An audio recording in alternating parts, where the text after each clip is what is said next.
الحمد لله نحمده ونستعينه ونستغفره ونؤمن به ونتوكل عليه ونعوذ بالله من شرور أنفسنا ومن سيئات أعمالنا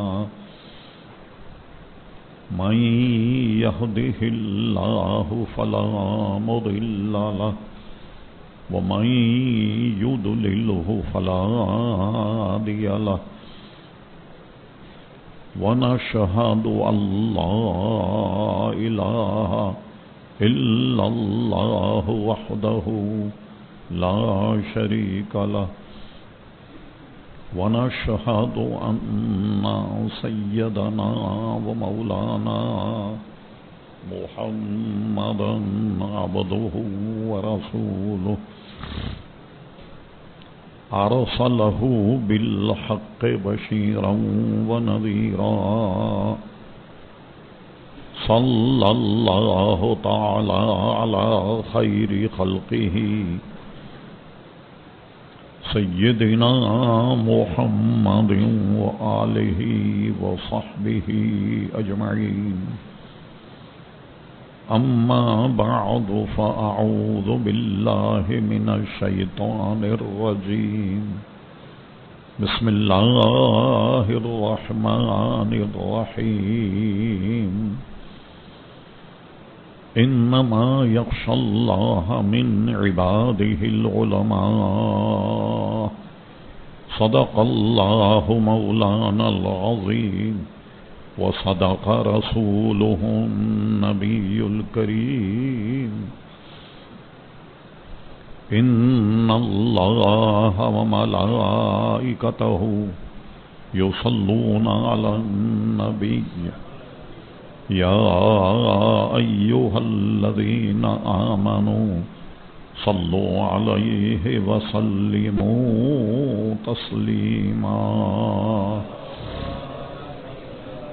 اللهم صل على سيدنا ومولانا محمد معدن الجود والكرم وآله وبارك وسلم صلاة وسلاما عليك يا سيدي يا رسول اللہ. معزز حاضرین مجلس، حمد و صلاۃ کے بعد اس فقیر حقیر نے قرآن مجید فرقان حمید کے ایک آیت مقدسہ کا حصہ تلاوت کرنے کا شرف حاصل کیا. قبل اس کے کہ کچھ عرض کیا جائے، اللہ تبارک و تعالی سے دعا کہ وہ اپنے پیارے حبیب لبیب نبی کریم علیہ وآلہ افضل الصلاۃ و تسلیم کے صدقے و تحفے مجھے حق کہنے کی توفیق عطا فرما. گزشتہ اتوار کو ہم نے دنیا اور اس کی بے ثباتی پر کلام کیا تھا، اور جس کا مقصد یہ تھا کہ سب کچھ دنیا نہیں بلکہ باقی رہنے والا گھر آخرت کا. بل تؤثرون الحیات الدنیا والآخرۃ خیر وابقی، باقی رہنے والا گھر جو ہے وہ آخرت کا. صحف ابراہیم و موسیٰ، اور یہ بات ہم نے ابراہیم علیہ السلام پر جو صحیفے نازل کیے اس میں بھی یہ بات ہم نے ارشاد فرما دی. یعنی پچھلی کتابوں میں بھی یہ بات موجود تھی کہ دنیا جو ہے وہ ایک عارضی گھر ہے اور باقی رہنے والا گھر آخرت کا.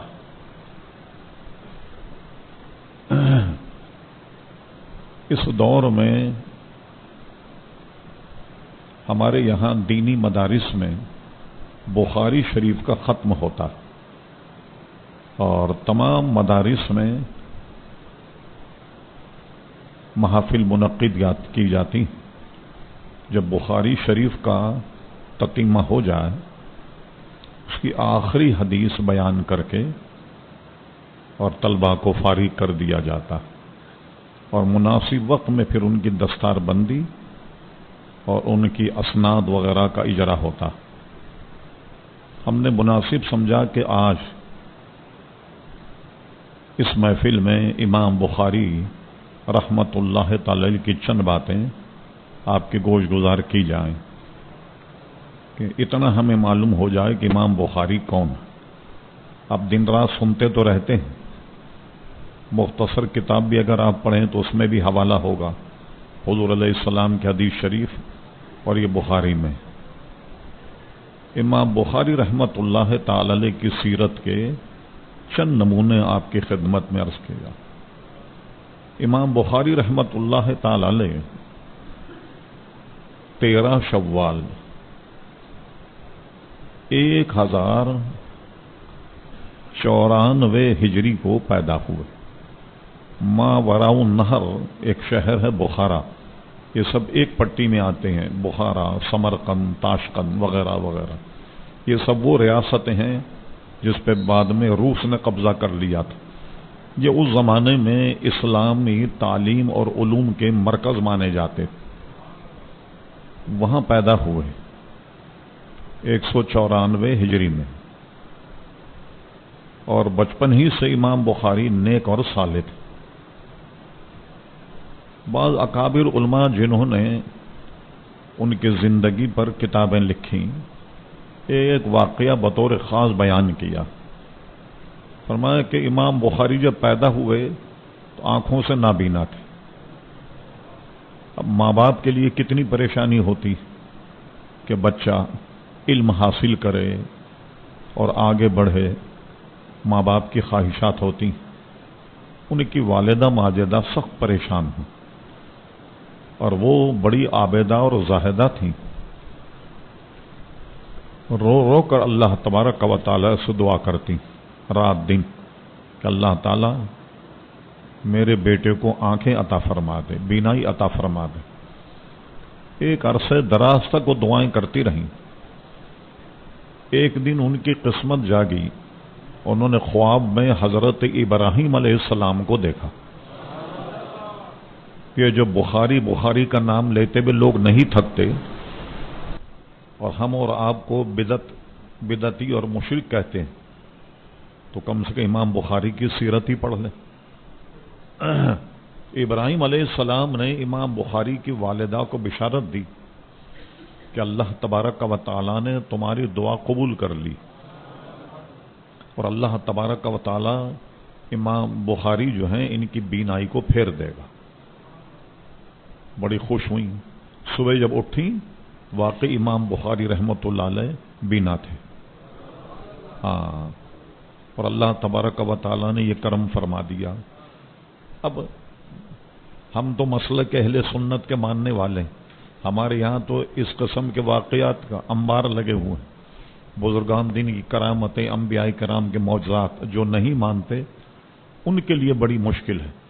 یہ ابراہیم علیہ السلام کو کیسے پتہ لگ گیا کہ امام بخاری جو ہیں وہ نابینا ہیں، اور ان کی والدہ روزانہ اپنے بیٹے کی آنکھوں کے لیے دعا کرتی، اور یہ کیسے پتہ لگ گیا کہ اللہ تبارک و تعالی نے کی دعا قبول کر لی اور خواب میں آن کر بتا دی کہ اللہ تبارک و تعالی تمہارے بیٹے آنکھیں عطا فرما دے گا۔ اور امام بخاری جو تھے وہ الحمدللہ ان کی بینائی واپس آ گئی۔ امام بخاری تو اپنے عرفیت کے اعتبار سے بہت مشہور ہیں۔ ان کا نام محمد تھا، اور ان کے والد کا نام اسماعیل تھا، اور امام بخاری کے دادا کا نام ابراہیم تھا، ابراہیم الجوفی۔ یہ الجوفی علماء فرماتے اس لیے کہلاتے ہیں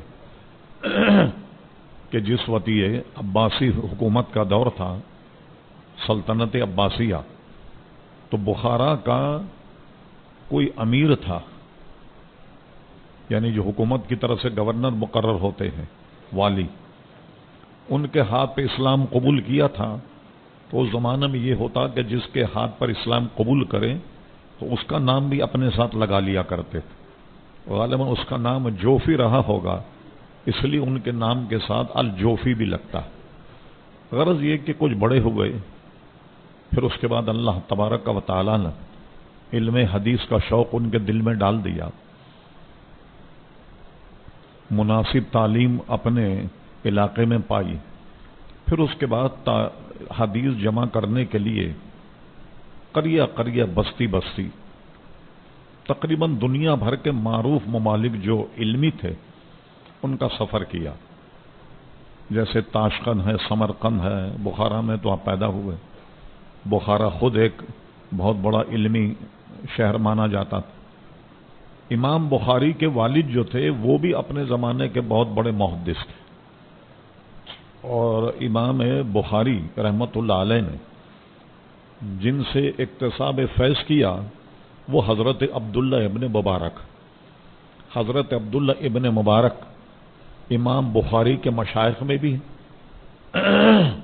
کیونکہ امام بخاری کے والد کے مشائخ میں سے، اور اس وقت تک حضرت عبداللہ ابن مبارک کی کتابیں آ گئی تھیں،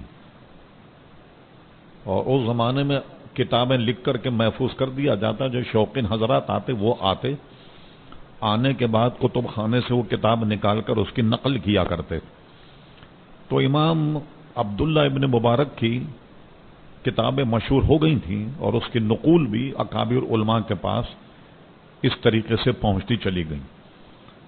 تو امام بخاری نے عبداللہ ابن مبارک کے کتابوں سے بہت استفادہ کیا، اس اعتبار سے امام بخاری کے مشائخ میں شمار ہونا چاہیے حضرت عبداللہ ابن مبارک۔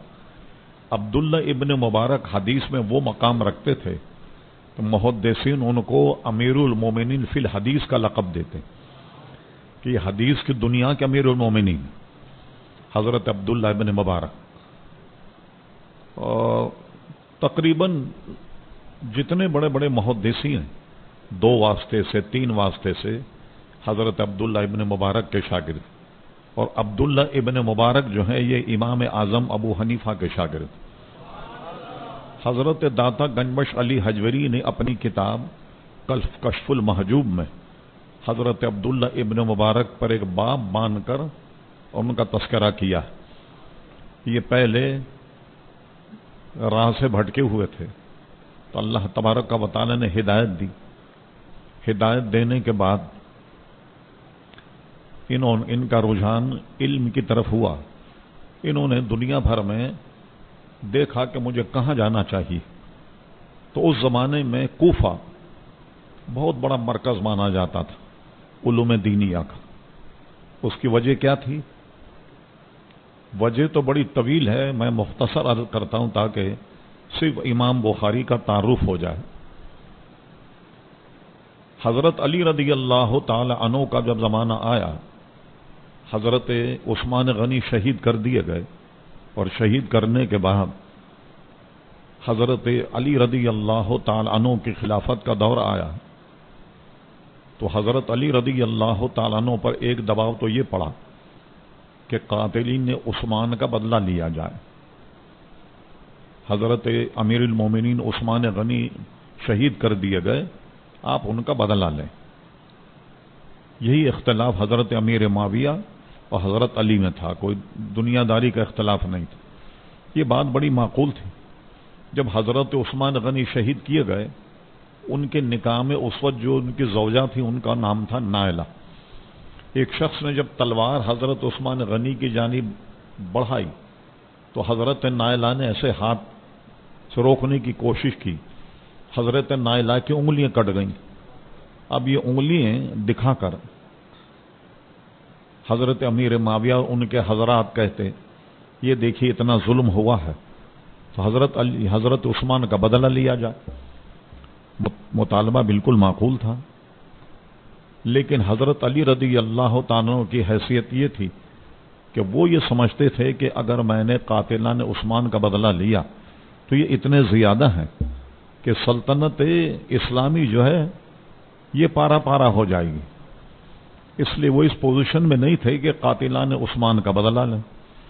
یہ ان دونوں بزرگوں میں یہ چپقلش پیدا ہوئی، بڑی بڑی جنگیں بھی ہوئیں، اللہ تبارک و تعالیٰ کے دلوں کا حال جانتا ہے، لیکن ہمیں اپنی زبان بند رکھنی چاہیے کہ دونوں طرف بزرگان دین۔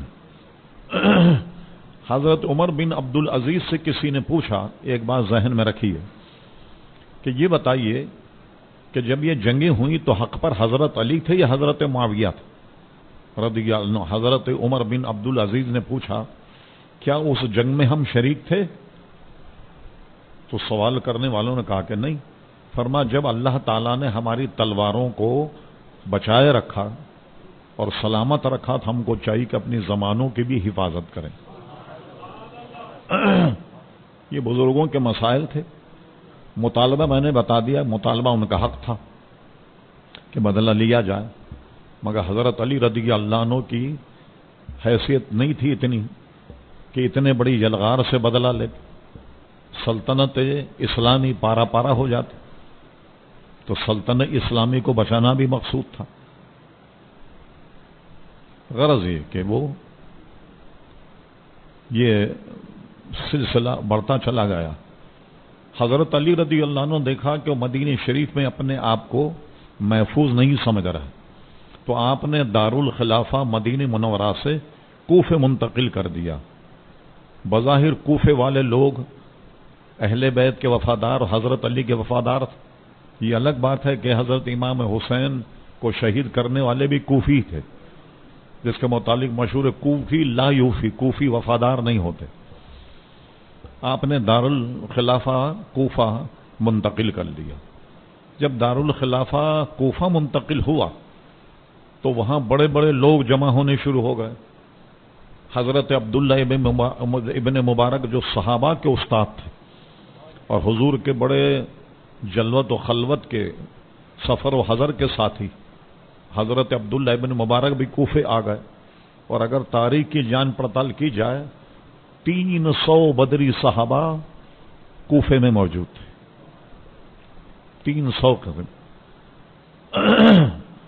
اور تقریباً 300 کے قریب وہ صحابہ کوفے میں تھے جن کا تعلق بیت رضوان سے تھا۔ اس طریقے سے اکابر صحابہ وہاں جمع ہوئے۔ کوفہ جو تھا وہ ایک علم کا گہوارہ بن گیا۔ حضرت عبداللہ ابن مسعود نے وہاں علم حدیث پھیلانا شروع کر دیا، گھر گھر دارالحدیث بن گیا۔ ایک روایت میں ہے کہ حضرت علی رضی اللہ عنہ نے فرمایا حضرت عبداللہ ابن مبارک سے کہ میں آپ کے شاگردوں کو دیکھنا چاہتا ہوں۔ انہوں نے اپنے شاگردوں کو میدان میں جمع کیا۔ حضرت علی جب آئے دیکھا کہ پورا میدان عبداللہ ابن مبارک کے شاگردوں سے بھرا ہوا تھا، تو بڑے خوش ہوئے۔ تو وہ مرکز کہلاتا تھا کوفہ علم و فن کا۔ امام بخاری رحمۃ اللہ تعالی علیہ کو وہ تو اتنے ذہین تھے کہ وقت کم ہوتا ہے، ہم 1 گھنٹے میں اپنی گفتگو مکمل کرنا چاہتے ہیں، ورنہ 2-2.5 گھنٹے کی گفتگو ہو تب جا کر کے یہ مسئلہ ہو کہ کوفہ کیا تھا۔ تو بڑے بڑے اہل علم کوفے میں آ گئے۔ امام بخاری کی ذہانت کا آج تک لوگ مثال دیتے ہیں، کہتے ہیں حافظہ جو ہے وہ ان کے پاؤں سے ناخن لے کے سر تک سراپا حافظہ تھا، جو کسی بات کو سن لیتے تو بھولتے نہیں تھے۔ ایک مرتبہ کسی درسگاہ میں تقریباً 15 یا 16 طلبہ تھے، اس میں ایک امام بخاری تھے۔ اب محدث جب حدیث بیان کرتے تو ان کے ساتھ جو طلبہ تھے وہ حدیث کو لکھ کر کے اخذ کرتے اور یاد کرتے، سب لکھا کرتے۔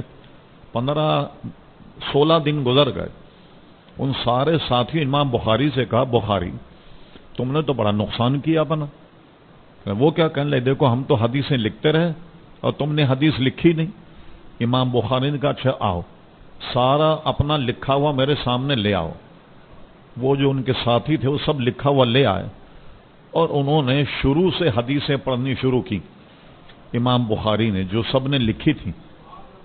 سب لوگ کہنے لگے ہم حیران ہو گئے، ہمیں ایسا لگا کہ اس امام بخاری خود ہمیں املا کرا رہے ہیں۔ کسی روایت کا کوئی فرق نہیں آیا، امام بخاری نے جو سب لکھتے رہے وہ سب ان کے ساتھ بیٹھ کر کے انہوں نے حفظ کر لی۔ اب دیکھیے امام بخاری فرماتے مکہ میں اتنی مرتبہ گیا اور میں بصرہ اتنی مرتبہ گیا، فلاں جگہ کا سفر میں نے اتنی مرتبہ کیا، شام کا سفر اتنی مرتبہ کیا، اور کہا کہ کوفہ میں اتنی دفعہ گیا کہ مجھے یاد نہیں۔ اب جو بخاری کرنے والے ہیں، جو ہم اہل سنت کو بدعتی اور مشرک کہتے ہیں، اچھا وہ یہ بتائیے کہ امام اعظم ابو حنیفہ کا وصال تو 80 میں ہو گیا تھا، تو امام بخاری امام اعظم رضی اللہ عنہ کے اتنے برس کے بعد کوفے کائی کے لیے گئے؟ ذرا حدیث لینے کے لیے گئے۔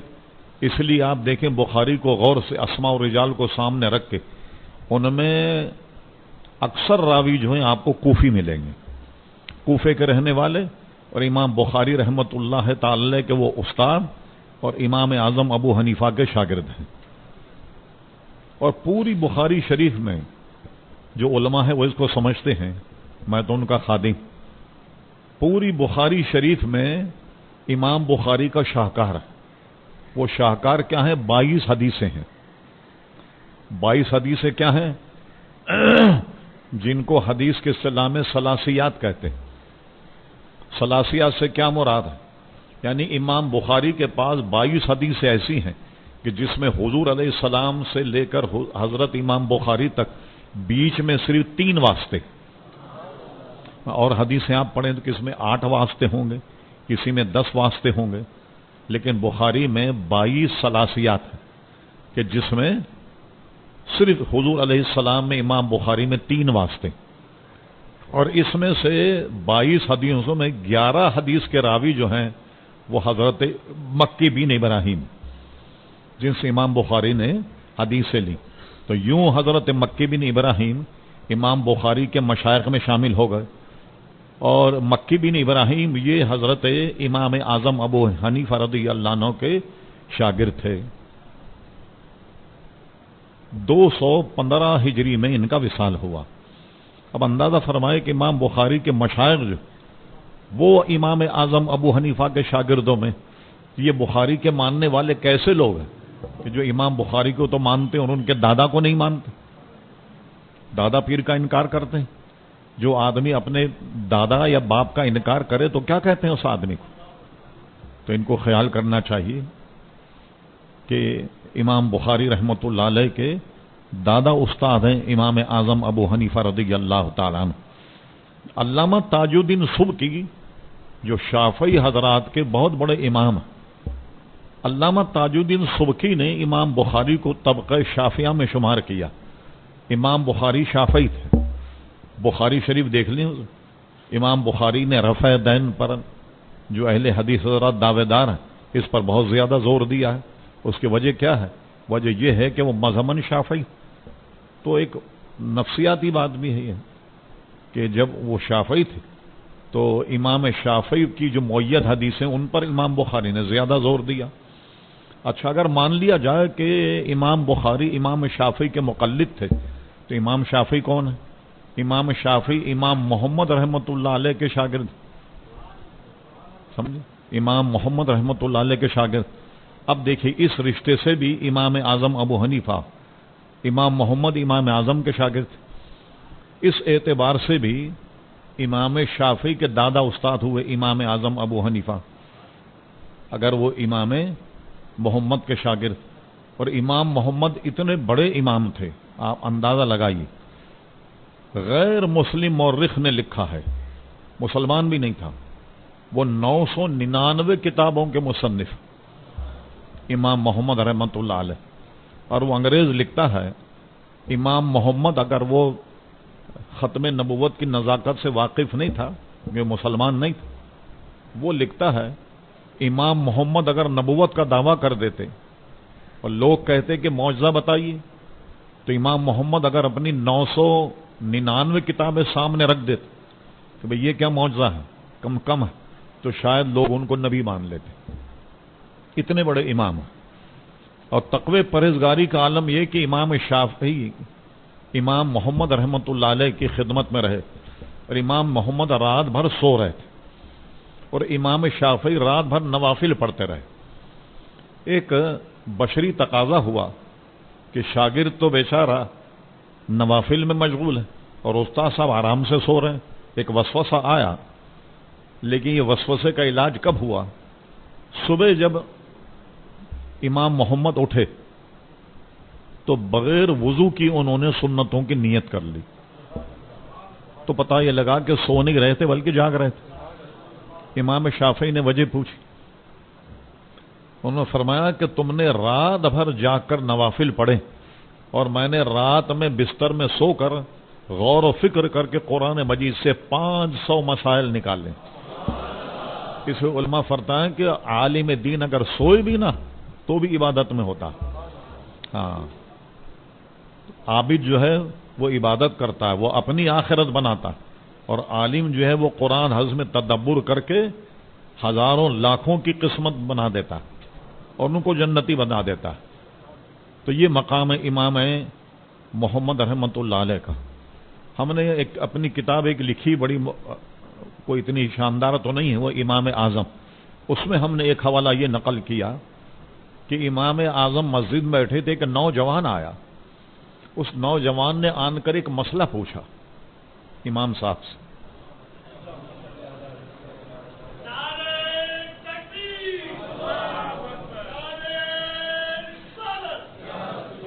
مسئلہ کیا تھا؟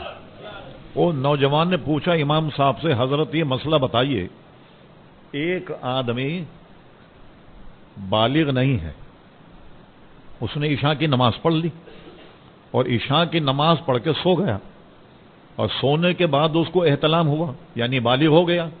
اب وہ جو عشاء کی نماز پڑھ کے سویا تھا تو عشاء ہو گئی اس کی یا نہیں؟ امام اعظم نے فرمایا اس کو نماز لوٹانی چاہیے، کیونکہ اب وہ بالغ ہوا، اب اس پہ نماز فرض ہو گئی، نماز لوٹانی چاہیے۔ اس نوجوان نے وضو کیا، امام صاحب موجود تھے، اس نیت کی اور نماز کے لیے نیت کر کے نماز پڑھنے لگا۔ امام اعظم نے اس کی طرف دیکھ کر کے اپنے شاگردوں کہا کہ یہ بہت بڑا عالم نکلے گا اور بہت بڑی شہرت پائے گا اور بہت بڑا امام ہوگا، اور یہی ہوا۔ امام اعظم کے پیشن گوئی کے مطابق بہت بڑے عالم ہوئے اور سینکڑوں علماء ان کے شاگرد، آج تک ان کا نام، خود امام شافعی رضی اللہ عنہ ان کے شاگرد ہیں۔ ایسے بڑے امام گزرے، امام محمد رحمۃ اللہ تعالی علیہ۔ تو اب اگر امام شافعی امام محمد کے شاگرد ہیں تو امام بخاری امام شافعی کے ماننے والے ہیں یا مقلد ہیں؟ اب بتائیے، امام بخاری کو مانتے ہیں اور امام اعظم کو نہیں مانتے، حالانکہ تو ان کے دادا استاد ہیں۔ غرض یہ کہ امام بخاری رحمۃ اللہ علیہ کے جو اساتذہ ہیں ان میں حضرت عبداللہ ابن مبارک ہیں اور وہ امام اعظم ابو حنیفہ کے شاگرد، اور مکی بن ابراہیم جن سے انہوں نے 11 حدیثیں وہ بیان کی جو ثلاثیات ہیں، 3 واسطوں کی ہیں، یہ بھی امام اعظم ابو حنیفہ کے شاگرد تھے، مکی بن ابراہیم، ان کی خدمت میں رہے۔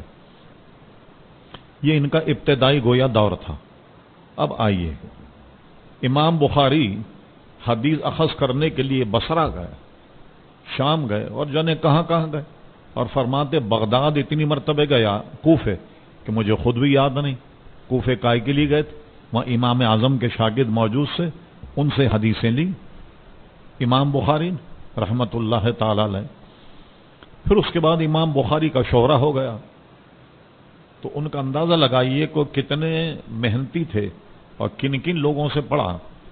ایک مرتبہ سمرقند چلے گئے، جہاں امام بخاری جاتے تو ان کا شہرہ ہو جاتا، اہل علم حضرات جمع ہو جاتے، علم مذاکرے ہوتے، ایک جگہ علماء نے انہیں مدعو کیا، امام بخاری وہاں پہنچے، جو علماء وہاں موجود تھے انہوں نے ان سے ایک مطالبہ کیا، کہ لے امام بخاری آج ہمیں آپ اپنے ایک ایک شیخ کی ایک ایک حدیثیں سنا دیں، کہ انہوں نے کہا یہ حدیث سنانے بیٹھیں گے تو لاکھوں حدیثیں، کہ ایک استاد کی ایک حدیث بیان کر دیں۔ امام بخاری سنبھل کر بیٹھے اور انہوں نے ایک استاد کی ایک حدیث بیان کی تو وہ 1000 حدیثیں تھیں، 1000 اپنے مشائخ سے حدیثیں بیان کی، تو گویا امام بخاری نے 1000 مشائخ حدیث جو ہیں ان سے گویا ان کی خدمت میں زانو تلمس طے کیا، 1000 اساتذہ حدیثیں لی۔ پھر امام بخاری نے یہ نہیں دیکھا کوئی میری برابر کا ہے یا مجھ سے بڑا ہے، بلکہ اپنے سے چھوٹا جو تھا اس سے بھی حدیث لی، جہاں حدیث ملتی فوراً اس کو لکھ لیا کرتے اور یاد کر لیا کرتے. اور ایک اوسط اندازہ ہے، تذکرہ نگار کہتے ہیں کہ کم سے کم امام بخاری کے 1,00,000 شاگرد ہیں، اور 1,00,000 بھی انہوں نے اوسطاً بیان کیا، ورنہ حقیقت یہ ہے کہ ان کے شاگردوں کی کوئی تعداد معین نہیں کہ کتنے ہزار ان کے شاگرد. وہ جب حدیثیں بیان کرتے 70 ہزار آدمی ان کی حدیثیں لکھا کرتے، پورا حلقہ بنتا اور اس میں امام بخاری بیٹھتے. اس میں آپ جانتے ہیں کہ لاؤڈ اسپیکر تو تھا نہیں. اس زمانے کا طریقہ کیا تھا؟ جیسے آپ دیکھیں کہ امام صاحب نماز پڑھاتے ہیں تو مکبر اللہ اکبر کہتا ہے، ربنا لک الحمد. تو اس طرح اس زمانے مکبر ہوتے. کچھ مجمع کے بعد مکبر کھڑے ہو جاتے. جب محدث حدیث بیان کرے تو پھر وہ لوگوں کی طرف منہ کر کے پھر کہتا کہ بھئی شیخ نے یہ کہا، تو لوگ پھر اسے لکھا کرتے تھے. اس طرح آواز لوگوں تک پہنچائی جاتی، کیونکہ یہ لاؤڈ اسپیکر نہ ہونے کی وجہ سے ظاہر ہے کہ اس زمانے کی ضرورت اس طریقے سے علماء نے پوری کی. ایک صاحب سامنے بیٹھتے، حدیث سننے کے بعد ادھر منہ کرتے تاکہ لوگوں تک صحیح آواز پہنچ جائے. پھر ان سے کہتے کہ شیخ نے یہ حدیث بیان کی، پھر وہ نوٹ کیا کرتے. تو ایک ایک محفل میں 70 ہزار لوگ امام بخاری سے حدیثیں نقل کیا کرتے اور لکھا کرتے تھے. یہ شان تھی امام بخاری رحمۃ اللہ تعالی علیہ. اور دیگر بلاد اسلامیہ کا دورہ کیا آپ نے، اور مقصد یہی ہوتا، یا تو حدیث پر علمی مذاکرے ہوتے، یا کوئی وہاں محدث ملتا اس سے حدیث نقل لے لیا کرتے. جیسے تابعین ہیں، تبع تابعین ہیں، جو بھی رجال الحدیث کہلاتے ہیں، حدیث کے اصطلاح میں ان سے حدیثیں لیتے اور آگے بڑھتے رہتے. اور جہاں جہاں بھی جانا ہوا چلے. آخری عمر میں بھی امام بخاری نے سوچا کہ چلو اب بخارا چلتے ہیں، اپنے وطن چلتے ہیں. جب یہ خبر بخارا پہنچی تو بڑا لوگوں میں جوش اور خروش پیدا ہوا. امام بخاری دوبارہ بخارا تشریف لا رہے ہیں. تو جگہ جگہ کیمپ لگ گئے تھے استقبالیہ، امام بخاری کا استقبال کریں گے. پھولوں سے بھرے ہوئے ٹوکرے، اور بعض مخیر جو تھے وہ پیسے بھی لے آئے، امام بخاری پر پیسے نچھاور کریں گے. اب امام بخاری جب بخارا میں آئے، بڑا والہانہ استقبال ہوا امام بخاری کا. لوگوں نے روپے نچھاور کیے، پھول نچھاور کیے، اور بڑی جہ و حشمت سے ان کو لیا، استقبال کیا. کچھ عرصہ بخارا میں رہے. پھر اس کے بعد امام بخاری بخارا سے نکل کر آئے، اور سمرقند کے اس زمانے کے حاکم نے امام بخاری سے خواہش ظاہر کی کہ آپ سمرقند آ جائیں. امام بخاری رحمۃ اللہ تعالی علیہ سمرقند جانے پر آمادہ ہوئے اور اپنا ساز و سامان تیار کیا. امام بخاری کو وہاں کسی نے اطلاع کر دی کہ آپ کے متعلق تو سمرقند میں اختلاف ہو گیا. بھائی جہاں اللہ کے نیک بندے ہوتے ہیں کچھ حاسدین بھی ہوتے ہیں. انہوں نے کوئی وہاں شوشہ چھوڑ دیا امام بخاری کے خلاف. امام بخاری پھر بدظن ہو گئے، وہ رک گئے، راستے میں رک گئے. خرطوم ایک بستی تھی، وہاں آپ نے قیام فرمایا، اور آپ سمرقند نہیں گئے، یہاں گئے اور وہاں جانا موقوف کر دیا، اور بددل ہو گئے دنیا سے. وہاں رکے. اس کے بعد ان کو بخار آیا. بخار آنے پر اتنا پسینہ آیا کہ پسینہ رکتا ہی نہیں تھا. اور اسی طریقے سے وہ لیٹے رہے بخار کی حالت میں، اور اسی صورت میں ان کا 256 ہجری کو وصال ہو گیا. غالباً 62 سال کی عمر میں کچھ دن باقی تھے امام بخاری کا وصال ہوا. اب جو امام بخاری کا وصال ہوا، ان کی تدفین ہوئی، تو ان کی قبر سے اور مٹی سے بڑی بہترین قسم کی خوشبو آتی. یہاں تک کہ جو لوگ حاضری دینے آتے امام بخاری کے مزار پر، تھوڑی سی مٹی بھی اٹھا کر لے جاتے امام بخاری کے مزار سے، خوشبو کی وجہ سے. خیر اب وہ جا نہیں سکے اور یہیں وصال ہوا. انہوں نے کیا کیا؟ وصال کا ایک واقعہ علماء نے لکھا کہ جب سمرقند جانا ملتوی کر دیا تو وہ اتنے ستائے گئے اپنے حاسدین سے. خرطوم جہاں آپ کا مزار ہے وہاں اللہ سے دعا کی، اے اللہ تبارک و تعالی، یہ زمین اپنی اتنے وسعتوں کے باوجود مجھ پر تنگ ہو گئی، اب تو مجھے اپنے پاس بلا لے. یہ انہوں نے دعا کر دی.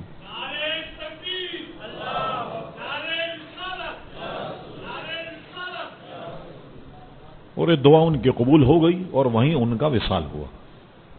اور اسی بستی میں آپ کا مزار ہے.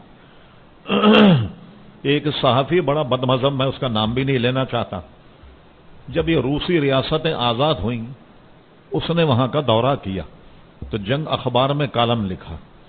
اس نے کہا کہ میں قسمیاں بیان کرتا ہوں، میں امام بخاری کے مزار پر گیا، میں نے اب بھی ان کے مزار پر وہ خوشبو پائی، جیسا کہ تاریخوں میں پڑھا کہ امام بخاری جب دفن کیے گئے تو قبر سے ان کے مشک کی خوشبو آتی تھی. میں نے وہ خوشبو ان کی خود سونگھی. تو یوں امام بخاری رحمۃ اللہ علیہ اس دنیا سے رخصت ہوئے. اور آج جہاں دیکھیں ہر مدرسے میں امام بخاری کی کتاب پڑھائی جاتی ہے، پوری دنیا میں پڑھائی جاتی ہے، سارے مدارس میں. ہمارے یہاں 8 سال کا کورس ہوتا ہے، 8ویں سال صحہ ستہ کا دورہ ہوتا ہے، جس میں بخاری شریف، مسلم شریف، ترمذی شریف، جس کو دورہ شریف کہتے ہیں. اور اس کے بعد تمام حدیث صحہ ستہ کی پڑھا کر اور عالم کے سر پہ دستار باندھ دی جاتی. تو ہر دارالعلوم میں جو درس نظامی پڑھایا جاتا اس میں بخاری شریف ضرور پڑھائی جاتی. پھر اس کی شرح بھی بے شمار علماء نے لکھی جو احاطے سے اور احاطے سے باہر ہیں. ان کے نام بھی نہیں گنوا سکتا میں کہ جنہوں نے امام بخاری رحمۃ اللہ علیہ بخاری کی جو شرح لکھی ہیں تو انہوں نے بھی کمال کیا. امام بخاری رحمۃ اللہ علیہ نے جو حدیث بیان کی اس پر انہوں نے شرح کی، فقہی اعتبار سے، حدیث کے اعتبار سے وہ بھی دیکھنے کے لائق ہے، پڑھنے کے لائق. تو یوں امام بخاری کو اللہ تبارک و تعالیٰ نے بڑی مقبولیت عطا فرمائی. بلکہ بعض تذکرہ نگار نے یہ لکھا کہ بعض اللہ کے نیک بندوں نے حضور علیہ الصلاۃ والسلام کو دیکھا کہ چند صحابہ کرام حضور کے ساتھ ہیں، حضور کسی کا انتظار کر رہے ہیں. پوچھا حضور کس کا انتظار فرما رہے ہیں؟ فرمایا امام بخاری کا انتظار کر رہا. اب کیا ہوا؟ کہتے میں نے وہ وقت، وہ تاریخ یاد رکھی، جب معلومات کی میں نے پتہ لگا کہ وہ وقت تھا امام بخاری کے وصال کا. حضور جن کا استقبال فرمائیں، کتنا بڑا محدث ہوگا وہ، کتنا بڑا اللہ تبارک و تعالیٰ کا ولی اور نیک بندہ ہوگا.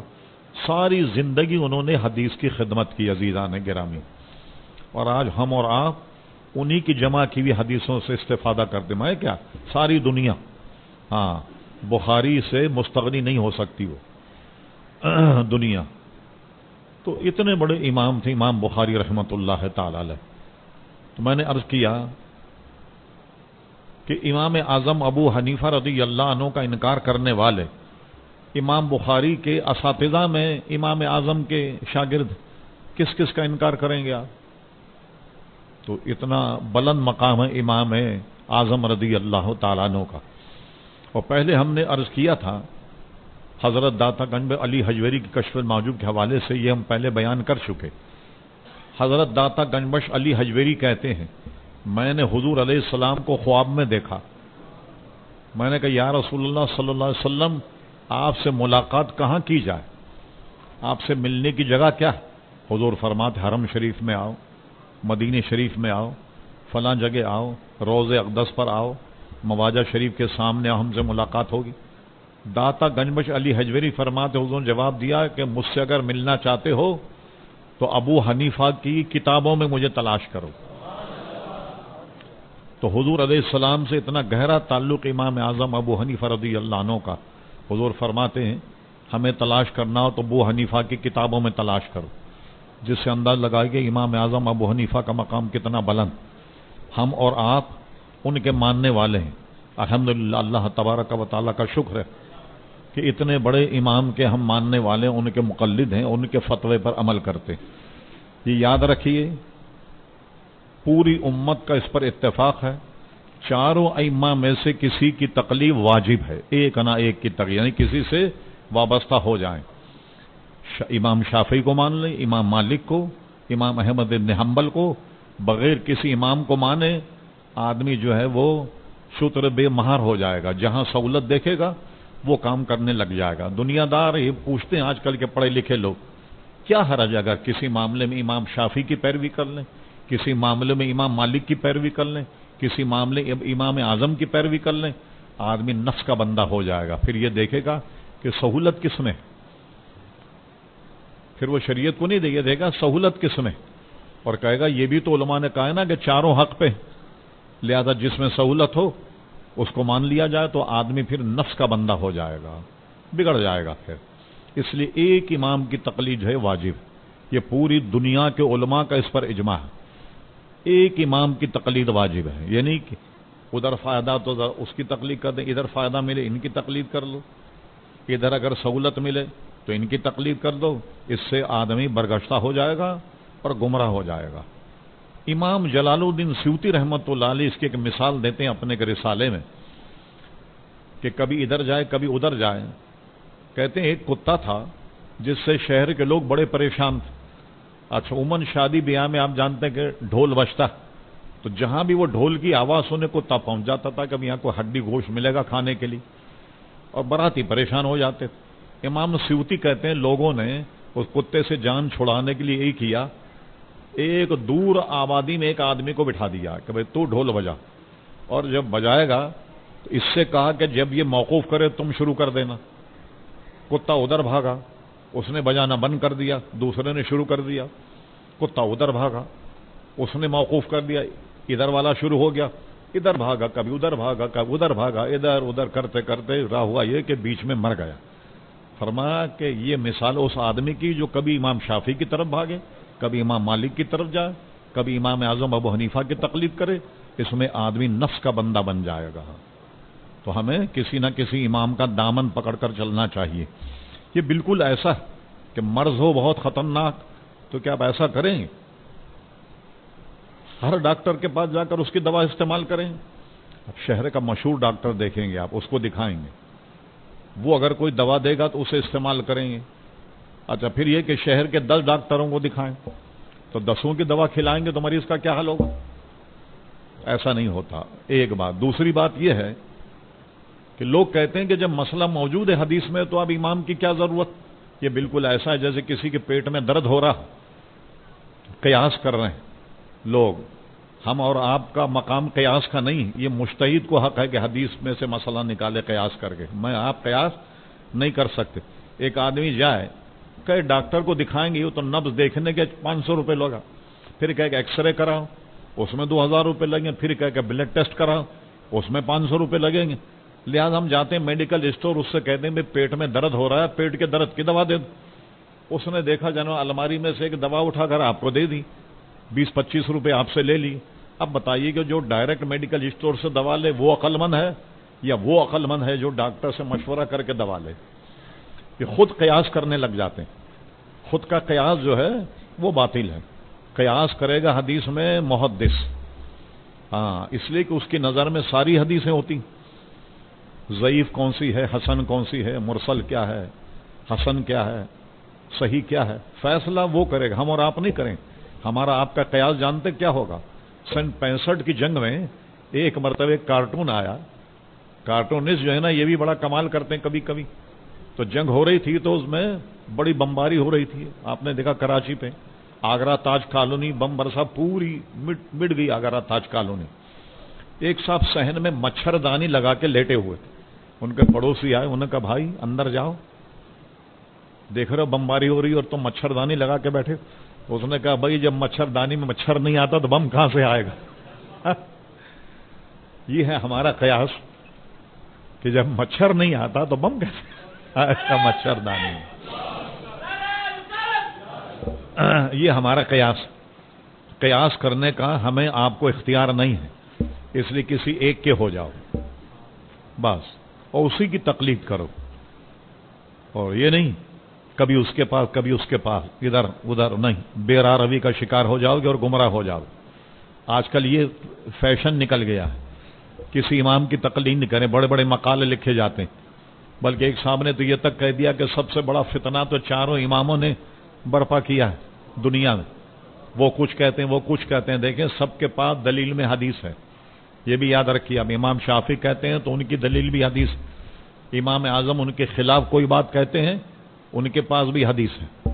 لیکن ان سب میں سب سے اقرب دور امام اعظم ابو حنیفہ کا جن کے ہم مقلد ہیں وہ یہ ہیں کہ امام اعظم ابو حنیفہ رضی اللہ عنہ نے صحابہ کرام کو بھی اپنی آنکھوں سے دیکھا اور ان سے صحبت بھی ان سے رہی، ان کے پاس بیٹھے اٹھے بھی۔ جن صحابہ کی عمریں طویل تھیں جیسے حضرت انس بن مالک، ان سے امام اعظم ابو حنیفہ کی ملاقات ہوئی، تو امام اعظم نے تو اپنی آنکھوں سے صحابہ کرام کو دیکھا۔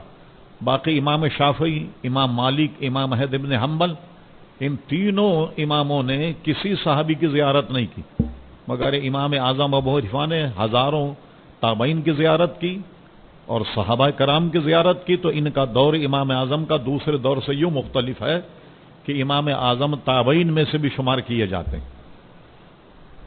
اس لیے امام اعظم ابو حنیفہ کا مقام جو ہے عزیزان گرامی وہ بہت بلند ہے۔ استدلال کا ان کا طریقہ، کیسے حدیث استدلال کرتے ہیں، کیسے مسئلے کو نکالتے ہیں، یہ امام اعظم ابو حنیفہ کی سیرت میں آپ پڑھیں تو ملے گا۔ اور وہ امام اعظم نے بھانپ لیا تھا عباسی دور میں کہ اب یہ سلطنت بڑھتی چلی جائے گی، اور جب سلطنت اسلامی بڑھے گی اور پوری دنیا پہ چھا جائے گی، اب اندازہ لگائی سلطنت اسلامیہ پورا عرب، پورا عراق اس میں ہے، پورا فارس جس میں جناب آپ کا پورا ایران گرد و نواح کے علاقے، یہ سب فارس اور یہ سب سلطنت اسلامیہ کا حصہ۔ اور یہ بھی آپ نے دیکھا ہوگا، آپ کے کورس کی کتابوں میں یہ بچوں کہ محمد بن قاسم نے پورا سندھ فتح کیا اور ملتان تک پہنچ گیا، یہ پہلی صدی کا واقعہ۔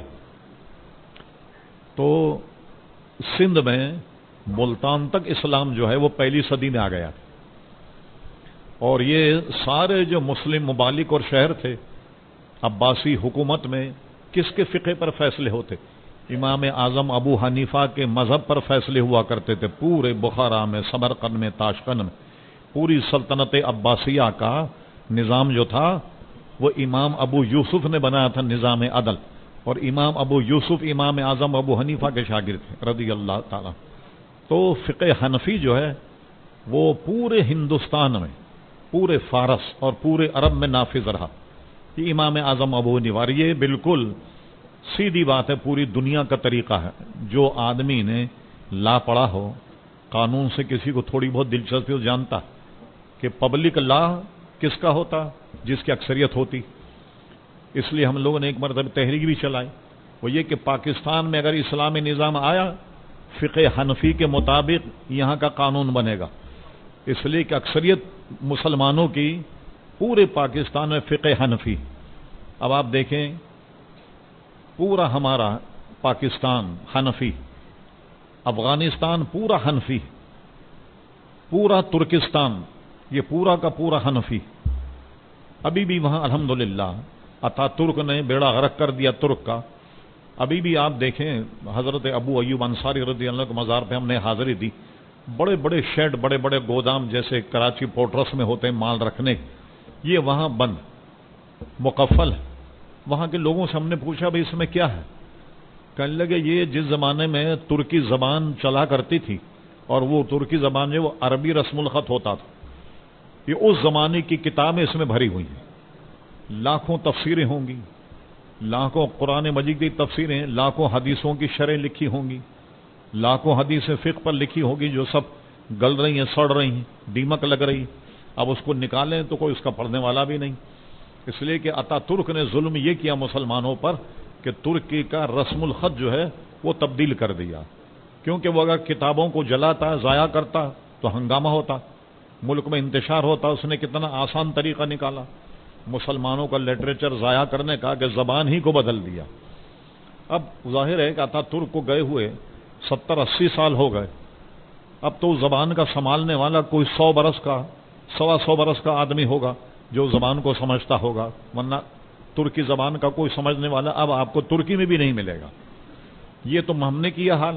اب آپ دیکھیں ادھر اسرائیل، جب انہوں نے قبضہ کیا اسرائیل پر اور وہ اپنی حکومت کا اعلان کیا، سب سے پہلے امریکہ نے تسلیم کر لیا، تو انہوں نے کیا کیا؟